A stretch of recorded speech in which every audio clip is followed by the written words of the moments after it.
Olá, amigos da Revolução Industrial Brasileira, como vão vocês? Aqui Fausto Oliveira, o único jornalista do Brasil da área de economia, com perspectiva 100% desenvolvimentista e assumida, trazendo mais um comentário para você nesse início de semana que começou agitadíssima no debate da economia, não tanto pelas ideias debatidas, mas pelos fatos debatidos, que são fatos gravíssimos aos olhos de qualquer pessoa sã e normal. Embora, claro, haja uma porção de acelerados no Brasil, de terno e gravata e com acesso à grande mídia, que não vão considerar nada disso anormal. Mas antes de começar a comentar sobre o assunto da semana, certamente ocupará toda a semana nos nossos debates aqui, eu queria dizer para você o seguinte: o Clube da Revolução Industrial Brasileira está reformulado.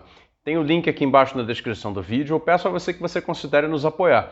Tem duas maneiras de você nos apoiar. A primeira delas é apoiando com qualquer valor mensalmente, como você achar melhor, tá? Dentro das suas possibilidades.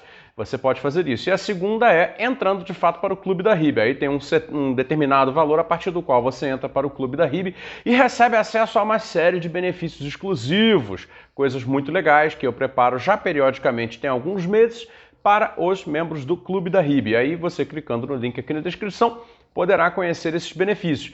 Não podendo contribuir com o valor, que é o valor com acesso ao clube de membros, você contribui então com qualquer valor e ajuda o único projeto de mídia desenvolvimentista do Brasil. Aquele que, tirando um ou outro site alternativo, é o único que vai botar o dedo na ferida do senhor André Esteves, né, que deixou aí a porta escancarada dessa festa plutocrata, dessa roubalheira louca que está acontecendo no Brasil, em que o Estado brasileiro está completamente capturado pelos interesses do mercado financeiro. Vamos aos fatos. Houve um vazamento de um áudio nos últimos dias, que está aí circulando pela internet toda, talvez você tenha sabido disso, talvez não, em que o André Esteves, que é presidente do BTG Pactual, né, aparece falando, ou melhor, comentando que falou com o presidente do Banco Central do Brasil, que é o Roberto Campos Neto, isso no ano de 2020, sobre o patamar da taxa básica de juros do Brasil, né? O Roberto Campos Neto pergunta ao André Esteves qual ele achava que era a taxa de juros que deveria ser. Eles estavam querendo concordar que a taxa de juros estava baixa demais, né? Que aquele 2%, que foi algo que pareceu milagroso, né? Uma coisa completamente fora da realidade brasileira, e que, no entanto, foi capaz de contribuir decisivamente para a reativação da economia, vide aí a construção civil, que super, né, se reativou com esse patamar de juros mais baixo, o mercado imobiliário voltou a funcionar, etc. Eles achavam que não, que estava tudo muito errado.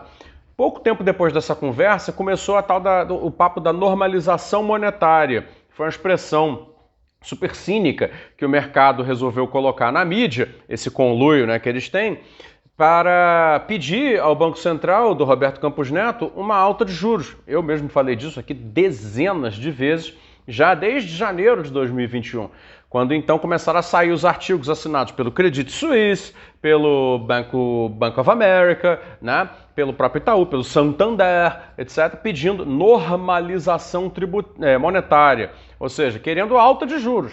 E, de fato, isso agora se sabe, né, refletia já os interesses que eles tinham acesso total ao Banco Central para comunicar. E aí, vejam, isso aí foi a cereja de um bolo, né, que vem sendo mostrado já há algum tempo. O próprio Paulo Guedes é ex-sócio do BTG Pactual, só por aí já ficam, né, evidentes algumas coisas. Mas como nada se pode fazer de comprovação em relação a isso, a gente vai montando quebra-cabeças. E montando quebra-cabeças a gente descobre que, bom, Guedes foi sócio do Banco BTG Pactual, hoje ele é ministro.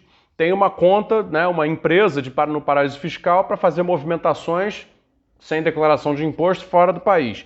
O Campos Neto, que é presidente do Banco Central, também tem conta no paraíso fiscal, junto com o Guedes, como revelaram os Pandora Papers, né? O Campos Neto, que é presidente do Banco Central, conversou aí com o André Esteves sobre essa questão dos juros no momento em que, né, o mercado pedia a tal da normalização monetária e continua pedindo e continua ganhando, né? Por outro lado, outros membros da equipe do Paulo Guedes já passaram para o BTG Pactual na tal da porta giratória, levaram informações privilegiadas sem sequer passar por quarentena para o banco, que é também, aliás, me refiro aqui ao Mansueto Almeida, que saiu do governo e foi para o BTG Pactual, banco esse que fez negociações muito suspeitas, principalmente com uma carteira de ativos do Banco do Brasil, que é público, na qual o BTG pagou um valor que foi considerado muito abaixo do que deveria, por uma grande quantidade de ativos mobiliários, ou seja, ativos financeiros, que lhe renderão, né, uma grande quantidade de dinheiro muito acima daquilo pelo que ele pagou. Entre outros casos também tem o caso do Caio Megali, que saiu recentemente também do governo e foi para a XP Investimentos. Ou seja, tudo isso num cenário em que aprovou-se no início aí do ano, se eu não me engano foi entre o fim do ano passado e o início desse ano, a tal da independência do Banco Central. E aí não há como não lembrar da Maria da Conceição Tavares, que gritava na cara do Carlos Alberto Sardenberg e outros grandes lacaios do mercado financeiro na mídia, né? Independente de quem? Independente de quem, né? Esse é o Banco Central que eles queriam independente, né? Um Banco Central livre de qualquer tipo de controle da parte do Estado, livre de qualquer tipo de controle da parte do Conselho Monetário Nacional, com estabilidade para para a sua diretoria, né? Para que eles pudessem então terminar a captura do Banco Central e do Estado como um todo pelos seus interesses. E aí está, né? O Banco BTG Pactual, que, claro, né, ganha uma proeminência absurda durante a gestão Paulo Guedes, é o mesmo banco que tem acesso direto ao presidente do Banco Central, independente do Estado, mas dependente do mercado, para definir algo que beneficia o próprio Banco BTG Pactual. Em qualquer país sério, esse tipo de conflito de interesse é um escândalo e imediatamente deveria levar à convocação do presidente do Banco Central para prestar esclarecimentos e também a uma investigação sobre que raio de influência é essa que esse senhor André Esteves tem sobre a gestão da política econômica. Como assim? Uma coisa é o Banco Central fazer consultas ao mercado de maneira regular, de maneira dentro de uma publicidade, de uma transparência, para que em questões absolutamente republicanas se possa saber quais são as tendências e se tomar decisões em favor da sociedade. A outra, muito diferente, é conversinha ao pé do ouvido, pelo telefone, vai dizer, porque os áudios dizem isso, né? A gente acha que está muito baixo, ô Roberto, está muito baixo, tem que subir isso aí, Roberto. Roberto, eu também estou achando. Entendeu? Que é isso? Quando, na verdade, é claro, né, o beneficiário maior de uma alta na taxa básica de juros é aquela entidade, né, financeira que detém ativos financeiros que podem se multiplicar, se valorizar muito mais em função da mesma alta de juros que eles querem que o governo faça. Ou seja, a síntese dessa novela toda é a seguinte: o Brasil foi de fato capturado pelo mercado financeiro. Tá claro. Isso aí foi só a cereja do bolo. As imbricações, né, e as presenças, a porta giratória, a facilidade com que essas coisas se comunicam, os próprios vasos comunicantes que há entre o mercado financeiro e o Estado brasileiro, pela via de um Banco Central que se tornou independente apenas do governo, mas não do mercado. Ao contrário, ele passou a ser o mercado. Então, tudo isso mostra como, na realidade, já não há possibilidade, dentro desse marco político que nós temos, de se dirigir o Brasil para um outro caminho que não seja o do rentismo. E, portanto, nenhuma surpresa que agora nós estejamos, né, a pretexto de combater uma inflação que de juros não tem nada a ver, né, não é uma inflação combatível com juros, né, estejamos assistindo a esse galope da taxa de juros que vai voltar a deprimir a capacidade de investimento, vai voltar a deprimir a possibilidade de crescimento econômico no médio e longo prazo, em função de quê?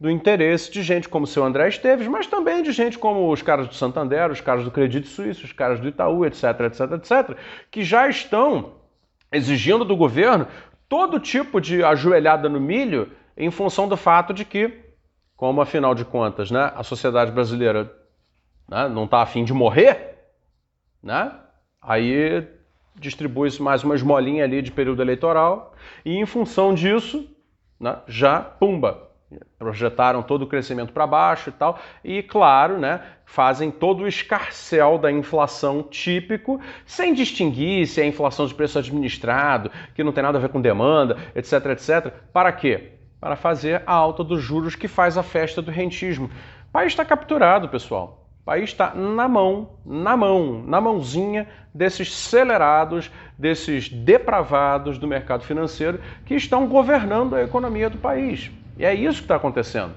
Então, ou bem, se restaura a moral, né? Ou ninguém tem moral para falar de nada. Nem de corrupção, nem de nada. Porque, assim, desculpa, mas tem corrupção pior do que essa, que é calculada em centenas de bilhões, né? E é centenas de bilhões a juros e recorrentes, né?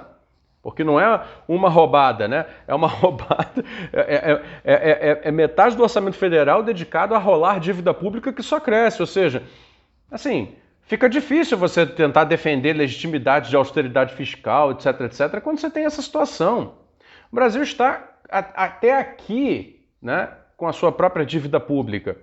E o mercado financeiro pressiona o Estado a aumentá-la, né, pela via dos juros. Esse pessoal não tem limite. Então é uma festa plutocrata que está acontecendo e que precisa parar. Como vai parar? Não sei, de algum jeito precisa parar, né?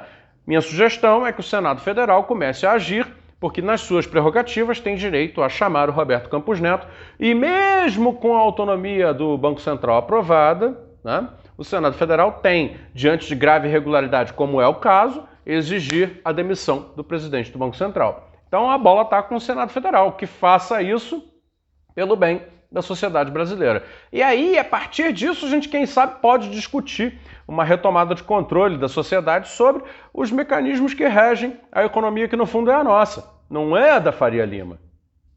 É isso. Obrigado. Espero vocês no Clube da RIB e considerem apoiar a Revolução Industrial Brasileira. A gente precisa muito do seu apoio. Um abraço, até a próxima.